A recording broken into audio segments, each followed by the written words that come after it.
Hey guys, I just wanted to reach out to you and let you know that Surewinder is still selling amazing products. Some of you guys have been dragging your feet for whatever reason. If your shoulder hurts, do not waste time. Pull the trigger. I just bought 4 or 5 of them, and we had 2 guys out. You know how much it cost me to pay for 2 guys being out with bad shoulders? We just pulled the trigger and we said, listen, everybody's going to have one on a truck. It's mandatory. You got to use it. Don't hesitate. Don't wait till your guys go down. It's going to cost you more. Buy a Surewinder. It's not every day someone invents something that changes the game. I found out about this product that I'm talking to you about, and I had to try it. So I ordered a few, and after using it, I'm sold. Now we stock them on our trucks. It's called All Brace, and it will help you sell more service and buy you time until doors come in. There's never been a greater time for a product like this. Phil has a video on his website of him cutting a door literally in half, installing the All Brace, and running it like nothing ever happened. It is literally incredible. One of the greatest selling videos I've ever seen. You're going to want to check it out at all-brace.com.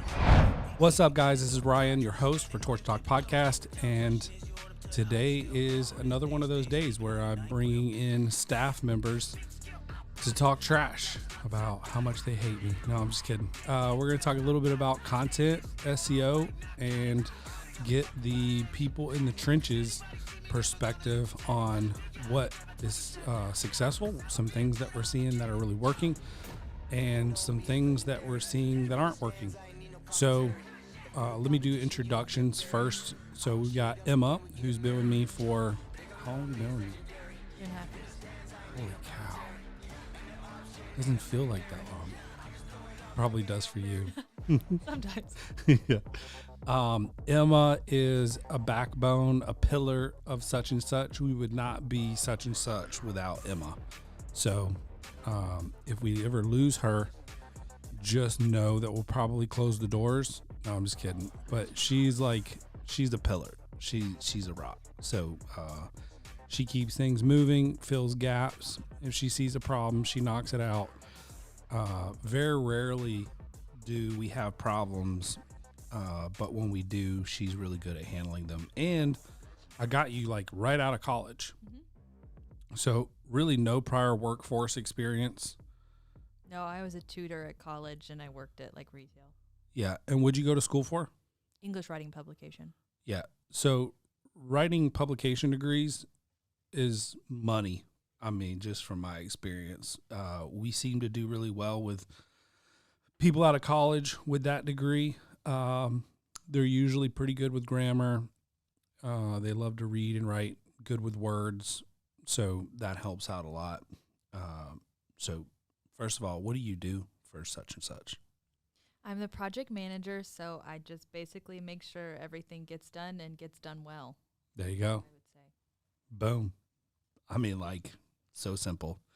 All right. Then we have Amelia. Amelia is brand new. She's a baby. She's with us full time during the summer. I got her resume and it was like a carbon copy on paper to Emma to a degree. And I was like, oh my God, is this another Emma? Which will never be another Emma. But for me, I get a little excited when I see these college kids with a resume that resembles hers. So I reached out, I blabbed on for like 30, 40 minutes, and you were like, let's do it. How's it been so far? It's been awesome. I've learned a lot. I've only been here like a month. You're going to have to talk directly into the mic. There Is you that go. better? Yep. Okay, so it's been awesome. I've learned a lot, but I've only been here like a month, so still pretty new, still in college. But I actually have the exact same degree as Emma at the same school, so that's pretty fun. There you go. Maybe we're seeing a trend. Is it the same teacher? No, she's a different campus. Yeah, I'm at Gainesville. She was at Dahlonega. Gotcha. So, what are you doing here? I'm doing content writing for the most part, learning some stuff about backlinks and things like that, but mostly just writing. Yep. And you can tilt that down just a little bit further, the microphone. So when it comes to writing, how difficult is it for you to write a page about repair for 5 different clients? It was a little hard at first, especially because I didn't know a lot about SEO or Garage doors. doors at all. Yeah. But it's gotten easier. I guess I kind of got more in a groove of how to write it, especially as I don't have to keep looking up keywords anymore because I kind of know them now. Yeah. So You it's start gotten to a lot learn them easier. over time for Yeah. sure. All right. So she came to us. She's working part-time during the summer. She's working full-time and she graduates in December. So we're hoping to have her on board long-term as well. And we felt like she was a good fit and she's turned out to be pretty good. So we're happy with her. You can stay. Yay. So, and then we have Michael, which is not Michael, but none of us can actually pronounce his name, so we call him Michael. No one can actually say my name. Michal. Michal With a Michal. So wait. Michal came to us with, he's a rare breed. You don't get people like him very often, in the fact that he had some SEO experience. Not a ton of it, but enough to give a foundation so that we could kind of like work from there. And he's done a phenomenal job for us. Thanks. So he's also content writing. What's your background? So I went to Kennesaw. I have a computer science degree. I tried to get work as a programmer. Didn't quite work out. But I got a job with Robert Half, staffing firm. They sent me to like a marketing agency. I was there for about a year or so, and afterwards I got another job as there I was content writing and stuff and all that. I got another job at a tech place. It's no longer there anymore. Got bought out. Okay. And now I'm here. So yeah. Very cool. And so you had, I think, 1 or 2 years experience working with some form of SEO. Yeah, mainly global. Like it wasn't specifically the research that we do for local, so it's a little different in that, but the same premise of keyword usage, backlinks. Yeah. And yeah, just make sure it's optimized. That's cool. Yeah. And how long you been here? What is it, my second or third month? Yeah. I think so. Yeah. Babies. I know it. Babies. All right. So let's talk a little bit about SEO. I'll just like look at you guys, say, hey, what's the deal? I probably imagine a lot of this conversation is going to be between Emma and I because she's got the most experience with such and such. So Emma, I'll start with you. What are some of the things that you see work best with garage door websites when it comes to SEO? Service area pages are definitely where we see the most success in terms of like getting good leads and clicks to things like specific, like for here, garage door repair Atlanta, like that's a bad example because that's a really high volume search term, obviously, but having very specific and catered pages and then centering all of your keywords around that area gives us the most success in terms of getting quality leads. Yeah. So those are, you got to think of pages as intent, right? So it's going to be very difficult for you to get your repair page to rank in all the cities around you in your entire service area. So the way around that is to build what's called service area pages, which is extremely popular. And as long as you're not representing it as you have locations there, then it's perfectly fine. There's no issues with Google in that regard. As a matter of fact, they tend to rank very well if you do them properly. And so those are entry pages, right? And you can expect a lot of those not to be pages where people go to other pages. A lot of times people are going there, you have enough content for people to make a decision, and hopefully that page is like really optimized for conversion so that people can either call in, text in, fill out a form, chat, whatever you want to have, all the different options there available to them. Validation, you want them to make a decision quickly on hiring you. So that's an entry page. We build those out for our clients and basically take a look at their entire service area, and we start building those. And that's geared towards repair, which is one of the most difficult. I mean, everybody wants repair keyword, right? Mm-hmm. So a question was asked on one of the forums the other day. was like, if there's 3 companies and all 3 companies spend the same amount of money on SEO every month, who wins out?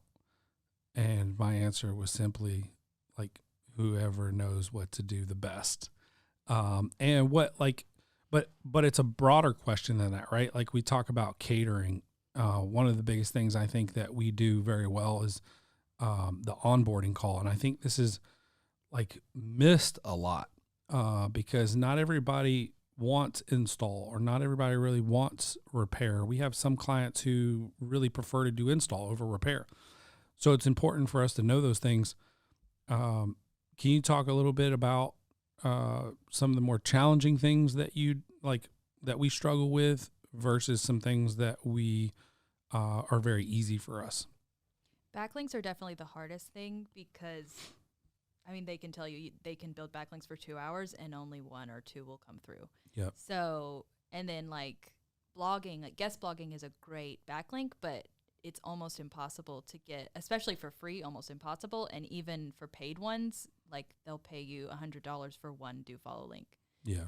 So definitely building backlinks is the most difficult. And even like we try to explain to our clients that like doing local backlinks is great. So you trade links with local companies. So you put a link on your website to their website and they do the same for you. But a lot of people don't really have an understanding of SEO. So when they go to their friends or local business owners and they try to explain that, they're like, why do you want to put a link on my website? Right. That's weird. No. So let me stop you right there, because this is a conversation that I have quite a bit. And I think I overestimate what, like, we all know what SEO is, search engine optimization. But I think a lot of people think Google, and they think LSA ads, like local service ads. They think AdWords, they think organic. They don't know exactly what search engine optimization is. So in your own terms, and I'm going to start with Michal. Tell me in your own terms, like 1 sentence, what is SEO? That's not search engine optimization. Allowing your website to be seen over others. Okay. Kind of sums it up pretty In the well. organic section Yes. only. What's yours? I would say a way that helps your website gain more publicity online. Okay. Very good. In the organic section.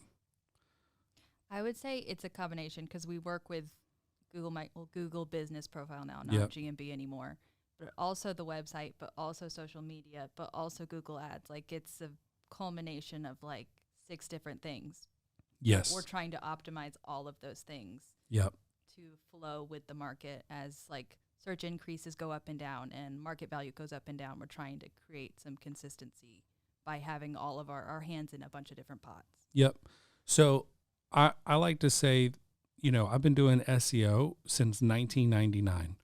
With Google, you got right now 4 or 5 different categories on Google search. You have local service ads, which pretty much everybody's familiar with. That's going and getting like Google guaranteed. You got the shopping section, which if you do just a search for garage door opener, a lot of times you'll see that shopping section or garage doors. Very broad search, but you can buy garage doors online, and that's what that little section is. Then you have AdWords, where you pay. It's a bidding system where the more you pay, the more, the higher you show up. And there is an algorithm involved in all of these really. And we'll get into AdWords at another time. And then you have your, what I call the map pack, which typically shows 3 with 1 ad in it normally. And that is where you show up does play a huge role based on your SEO on your website, as well as how well it's optimized. Your profile is optimized on Google Business Profile. And then below that, you have organic. Now, historically, you'll see 70% of the people will click in the organic section or the map pack. That's where majority of people go. 30% will click on ads. And that can vary depending on how Google displays the ads and changes how people shop. So with that, there's 3 core components to getting you to rank really well in Google Business Profile and the organic. One is site foundation, like site structure. If your site structure is not good, then you're really just building bad on bad. And got to have a good site structure. If you have that, then it's written content, which is what like we're doing. We do all 3 of these things, right? So we're working in the code to make sure the site foundation's good. The site structure, meaning like, how you have people navigate the website. We've learned over the last, probably 5-10 years, it used to be cool to have a really deep website, but then Google started changing that and they don't want deep websites anymore. And as a matter of fact, kind of stopped indexing pages past like 2 or 3 deep. So you want everything to be front loaded for the most part. Have internal links so Google can easily find those deeper pages that you have. But the core is that foundation, and then the written content, and then the backlinks. If you've got those 3 things, you're doing most things right. Now there's like, the thing with SEO is there's like so many little intricacies, and that's where Emma thrives, because she, you only have to tell her once. She's extremely smart, and she understands the intricacies of all of that. And it takes someone who's kind of staying on top of those things. It's not just written content. It's all the other little things too. And there's a bunch of little signals and ranking factors that you have to pay attention to. But those 3 things are the core. Like if you got those 3 things done right, you're set up for success. And then the rest will be easy. So then you start working on the other things, and you naturally, easily become better for Google's algorithm. Now, if you want to learn or understand better why Google ranks someone above the others, Google simply states, build your website for the consumer, the shopper, right? So they want well-written content that's educational, with a mixture with photos. They like video, all kinds of stuff. So if you build a site for your shoppers, and it's done right, then they'll typically bump you up. And the keyword research and integration. You got something to add? I'd also say consistency is pretty 100% paramount for SEO, especially because you want all of your information to align with everything else. Like you don't want it to, if it's not right, then it's your page is going to be ranked a lot lower. Yes. Yeah. So Google loves fresh content, and written fresh content is just like money. So every month that you write something, I talk a lot about blogs. Blogs have different purposes. You gotta have a reason to write a blog. So educating a consumer probably isn't really a great reason to write a blog. But if you write a blog that gets picked up by a publication and gets you backlinks, that's a win. If you use blogs to draw traffic and convert traffic, that's a win. But just for educational purposes for consumers, I don't feel like it's like super beneficial, because blogs are going to be pulling traffic from all over the country instead of just locally a lot of times, because a lot of blogs aren't going to be like written for like geolocation, I guess. Consistency in everything, including price, reliability, quality. Not just quality, but great quality control. These are things that describe Somer USA. Somer's not some startup company, not one that you need to be worried about going out of business in the near future. Somer and their family of businesses are $200 million companies. They're in over 100 countries, and they have locations in 20 countries. This is a large organization who stands behind their product and works through integrity. And there's not another company out there willing to drop what they're doing and help you out like Somer. These guys are awesome. Not only have they been loyal to the Torsion Talk podcast, they've been loyal to the technicians and the owners of the companies who install their product.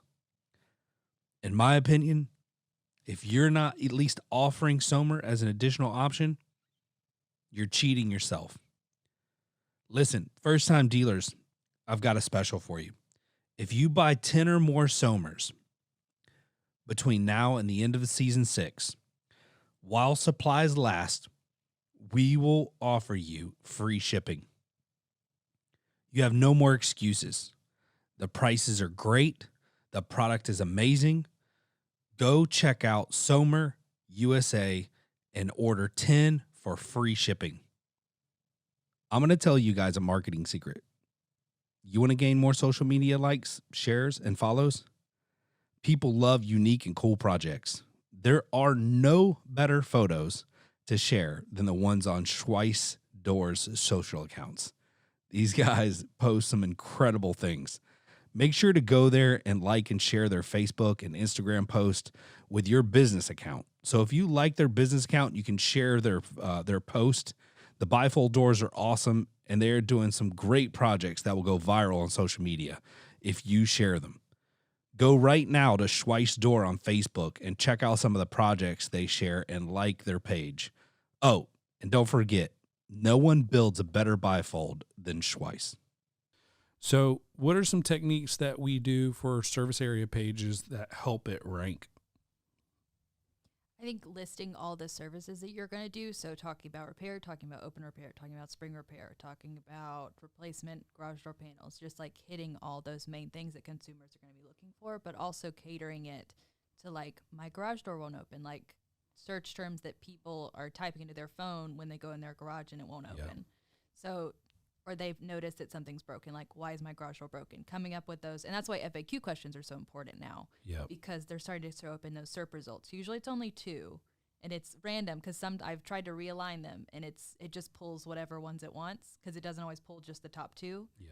But getting those questions in there and then marking them up with schema so that they display, I feel like you're more likely to get a click if you are not only linked in organic, but you also have those 2 drop downs with questions. Yep. I've also seen recently, I think I brought this up to you guys, fairly new, that the phone number that's being added to the description text is clickable in Google search results.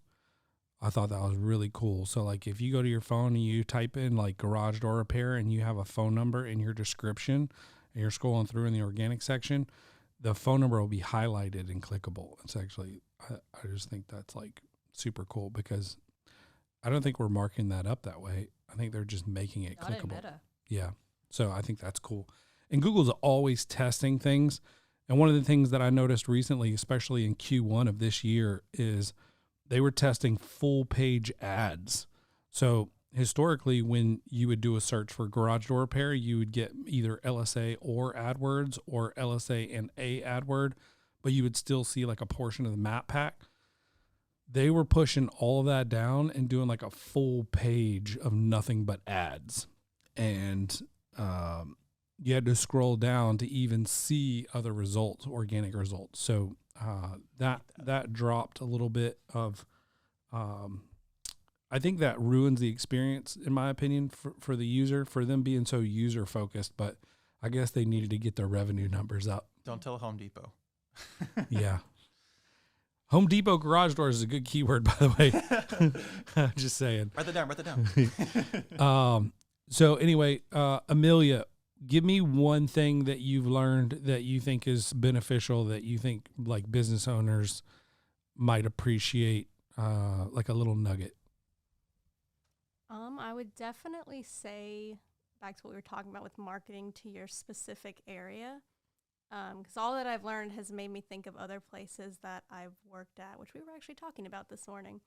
But other places that aren't ranking like at all, even though they could be very easily, just because they're not utilizing like their specific location. Yeah. They'll just have like what they are, but not where they are, and Right. then no one can find them.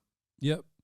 I mean, just as easily like when you're writing text, basically what she's saying is, let's say you're writing a paragraph about garage door repair, finding a way to geotag that with a location is always more beneficial than just having like broad garage door repair, because everything with local SEO is just that, right?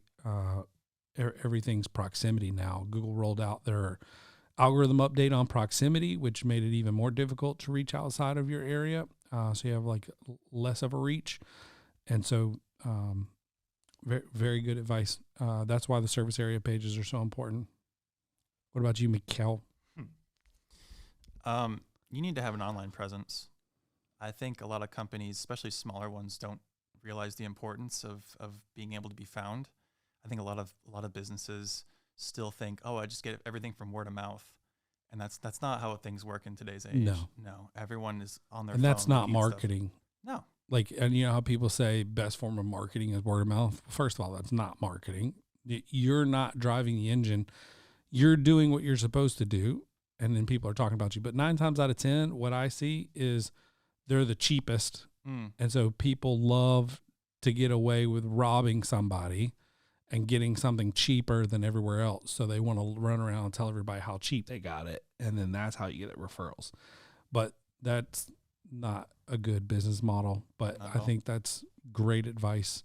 What would you tell, let's say you got a guy who's been working off of referrals, inconsistent business, kind of a one-man show, and he's looking at all these big companies around him, and he's thinking, well, how would I ever even compete with that? What would you suggest to him? Hiring a marketing agency, honestly, to get your name out there, because you're just going to be just so low. Like if you have no presence online, no one can find you. Yeah. And you can only ask so many people, can I install your garage? Do you need help with this before you run in front of people? And plus, like, you're also local, like you're only in your area. There's so many more areas out there as well that you can just kind of more clients. Like it just makes more sense. Yeah. People don't believe me that you guys know garage doors almost as well as I do. Like, just when you write so many pages, you really do learn a lot about them. What are some things that you've learned since you started writing about garage doors? It's the different garage door openers. Give me an example. Okay, like I'm putting you on the spot. Like jack shaft or wall mount. Look at that. I had no idea what that was. I had no idea what. I knew what LiftMaster was, but I didn't know them in summer were huge. Like I didn't know this stuff. But that's so cool. Yeah, I learned a lot about garage and doors. He's new. Yeah, I've only been here for a few months. So yeah, he's new. All right, Amelia, what's something that you've learned about garage doors? Give me something unique that he didn't say already. Well, it's actually really funny because I don't have a garage door at my house. And like the first week I was here, Emma took me to the warehouse in the back and we inspected the garage door back there. Dang, we're going to put him in a truck. Yeah, she showed me like all the opener parts and the cables and the springs. I didn't even know what the springs were called. I was just like, it's a garage. I don't know. Yeah. So after writing about all these different parts of like, you know, what to do when your garage door spring breaks. I'm like, well, I'll be set whenever I do get a garage door. That's awesome. Do you need a garage door? Because I can help you with that. Well, I would need a garage first. Okay. I know someone One who day. can build the garage, and then we'll get you the door. That's true. So I know this is probably like a softball question, but what's one thing that you've learned since working here about garage doors or openers or whatever that you didn't know before? Oh, I didn't know anything about garage doors before, but I mean, now I know I mean, I couldn't actually fix one, like if you put it in my hand, but like the what's it called? The big crank? Surewinder? The Surewinder. Yeah. I learned about that. And Roman and Somer, I've learned a lot. Because it's cool to like put a face, because I like Somer is just like a little thing in my brain until I met Roman. And I was like, oh, okay, but it's a big thing. Yeah. So. Yeah, we have the cool thing about these guys is they are around garage door guys a lot. We have the training center here and the warehouse at such and such. So they get to interact and kind of learn that way and go back there. We have the training center with doors, and they can go back there and check it out, see what it's like, open, close, whatever. So that's really cool. And then I'm always around to help out. But you guys got it all figured out for the most part. Y'all don't actually need me other than the sales part and some technical stuff every once in a while, which is kind of nice. I just want to say it's very nice. You have something to share? No, Ryan, we need you. I appreciate that. Don't leave us. I appreciate that. I'm not leaving. So, I think some SEO is better than none, but I'm also learning too that when we undersell how much work needs to be done, it almost always bites us in the butt. So I've had relationships with people, like most recently, a friend of mine who used our service. He was getting started. So we were like, hey, gave him a cheap package, limited amount of time. We sell bundles of time, right? So what's cool about us is that every month we're going to sit down and go over your account as a team, figure out what we need to do, pull out tasks out of that, and then we delegate those, and then we document them, and then we time track, and we know who did what. And that's pretty cool, because when people have questions and they're like, hey, what have you guys been doing? We can pull up every month what we did, how much time we worked on it, who worked on it, and all of that. And so I feel like that's accountability. That's great. And I plan on doing a video kind of walking people through that. But long story short, the key is, I think, how much time are you working on it every single month? And if you're in a market where people are working on their website for 6, 8, 10, 20 hours a month, and they know what they're doing and they're doing it right, and then you're paying for 2 or 3 hours in a competitive market, it's almost impossible for you to catch them, right? But at the same time, I say it's better to start and get something going, and then as you grow, just increase that. One of the very first things I did with both companies really was start on the website and SEO research and start SEO. When I wasn't doing garage door stuff, I was at home working on my website, like writing all my bad grammar and everything that Emma had to correct. So that is, it's embarrassing when you're at a customer's house too, by the way, and they're like, oh, hey, there's a couple grammatical errors on your website. And I'm like, oh, really? That's weird. Yeah, it's weird. I'll get with my guy. It was me the whole time. But yeah, that's, I say it's better to get started. The challenge is that you have to understand the expectations. Like, you're not going to spend $300 to $500 and get much, right? And I tell people all the time that, we're not the cheap guys, but we're the good guys. Like, we actually do something. How often do you see companies that are coming to us that have been paying for SEO for years with literally no SEO? Wait, what? Like, clients who are signing on with us, they've been Okay. paying other companies for SEO, but you can't even tell. Like, Yes. how often does that happen? And I don't know if I'm allowed to say Don't say the names. companies. Okay. Yeah. I was about to say, D- there's one in specific that several clients have come to, and their websites are just carbon copies. It's the same header. It's the same menu. It's the same footer. It's just identical. It's the same. They outlink to whatever brands you use. They use the exact same formula. Even we just had a client sign up, and he said, I got a fully custom website. And I was like, this is not fully custom, because it looks exactly like this other website that they also said was fully custom. Yeah. So, but they come to us and they have maybe 200 words per page, and they've been doing SEO with these people for 2 to 3 years.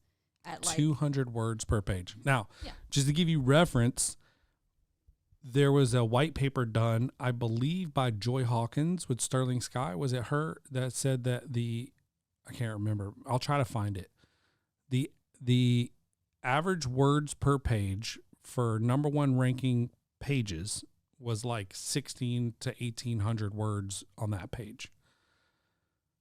So also on the flip side of that, when it comes to minimums, Google will penalize you for not having, 300 or 400, usually it's 500. 500 but words we per aim for page. 600. Yeah. So a minimum of 500 words per page, you're getting penalized. Like, they're literally deducting that page. They're pushing it down because you don't have enough. They're like purposely pushing it down. So this guy's been paying for SEO for how long? Years. I think 2 years was the most recent guy. 2 years. And this is all the time we bump into this, like on a monthly basis. 2 years this guy's been paying for SEO, and they haven't written any new content since they launched the site. And it's basically cookie cutter content That they're using on just about everybody's with maybe a few small changes. and you're talking about they're probably building an empire, and they're not, and like these business owners thinking that they're moving forward and they're not getting anything in exchange. And listen, this is popular. This is like normal for marketing agencies. Like my team's looking at me like, Amelia's like, really? What the heck? We're working our ass off over here. And that's true, right? Like we do work our ass off, but the normal is we take your money, we'll do something maybe. And then when you question us, we'll tell you that we were working in the code, because that's over your head and you don't really know what I'm talking about. Yeah. And you just have to accept it because there's really no way for them to prove it or not Nothing prove really it. tangible. Nothing tangible. Yeah. Yeah, or you'll threaten to leave, and then they'll be like, you've emailed them 6 times in the last 6 months saying, could you add this to my website? Could you add this to my website? And then you say, okay, I want to be out. And they're like, no, we'll add it all to your website this week. Yeah. So So I just want to share, and I posted this in a group on Facebook. Make sure your marketing company's actually doing work for you. So what are some of the things I'm going to ask all of you? I'll start with Emma. Give me like 1 or 2 things that a business owner, like how does he measure his marketing agency? Like how does he know they're doing something, and how does he know it's working? I mean, look at your website. If you don't regularly see new things on your website, and not even like big changes like to the structure, like once we figure out what your website should look like, we're just adding things. But are you seeing new pages? Are you getting more phone calls? Like I think the biggest way we measure it is because a lot of our clients they don't care about the analytics. They don't care about stuff like that. I mean, we send monthly client reports, but they want to know if they're getting more forms and if the phone is ringing. Yep. There you go. So Emma says, is the phone ringing? Are you guys getting more form completions, which is just the forms where people fill out? We're able to track click to call and forms. Click to call just means like they're on your mobile site and they click the phone number to call you. So we set up analytics for these things, but where we can't track unless you give us the ability to do what's called dynamic insertion is desktop phone calls and a couple other little things. But those things are important. And if I think business owners really just want the phone to ring and get more business, and all the analytics are great. But let's say you're 3 months out. I got a guy that reached out to me. He's like, man, we're like 3 months in on this marketing agency and we're just not seeing results. Thinking about canceling them and coming to you guys. I told him to pump the brakes. Why do you think I told him to pump the brakes? Because nothing happens in 3 months. Correct. Like our rule of thumb is 6 months at a minimum, you'll start to see some change. Yeah. But realistically, a year. I mean, in more rural areas, it's a little Quicker. bit easier to rank quicker because you have maybe 2 or 3 large companies you're competing against.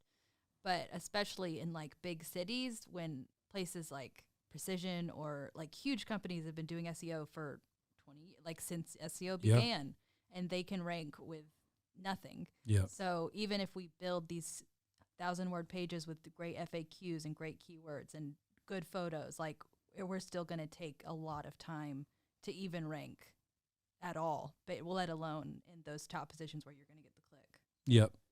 How would you tell a business owner to,